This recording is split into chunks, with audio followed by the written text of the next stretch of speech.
connaît Abraham Maslow pour une pyramide qu'il n'a probablement jamais dessinée, mais on oublie que c'est un pilier du coaching. Car le coaching s'appuie sur un naturalisme optimiste qui postule que l'être humain existe sous forme de potentialité à développer à l'aide de la science et des psychothérapies. Il fait le pari d'une nature humaine qui serait à la fois bonne, sociable et talentueuse. Pour autant, bien qu'il soit souvent présenté comme un outil à la fois pragmatique et bienveillant, le coaching regorge de paradoxes qui méritent d'être explorés. Baptiste Rapin nous en propose une lecture philosophique et anthropologique en mettant en lumière ces paradoxes. Le coaching s'ancre dans des croyances et pratiques issues de la mouvance du New Age. Il vise une quête de sens dans une société liquide où les identités sont fluides et où les structures traditionnelles, religieuses, communautaires et familiales étant vacillantes, l'individu cherche de nouvelles sources de signification.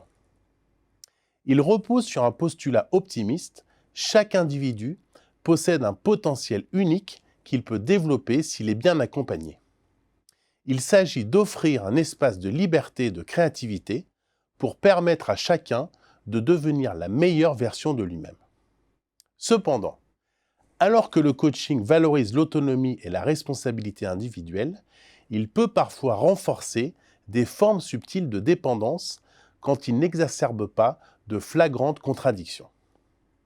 Le coaching se présente comme un espace où l'individu explore ses valeurs, ses désirs et ses émotions.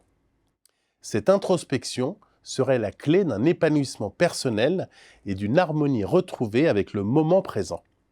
Mais cet épanouissement est souvent orienté vers des objectifs concrets: atteindre des résultats, optimiser son temps ou encore améliorer ses performances professionnelles. Il incarne une dialectique permanente qui peut engendrer des tensions dans la mesure où l'individu, censé se recentrer sur lui-même, devient un sujet performatif, adapté à des logiques économiques plutôt qu'à ses propres besoins. En demandant au coaché de réorganiser sa vie selon un cadre souvent imposé par l'entreprise, il peut devenir un instrument de normalisation où l'individu se conforme davantage qu'il ne se libère. Le coaching est d'abord un bricolage de tendances, de courants et de mouvements divers. Il s'agit dès l'origine de mélanger sans préjugés des techniques chinoises du 5e siècle aux acquis de la cybernétique, d'où par exemple un Tao de la physique qui soutient que nous accéderions à un univers harmonieux aussi bien par la physique quantique que par la sagesse orientale. C'est donc une apologie du relativisme le plus décomplexé.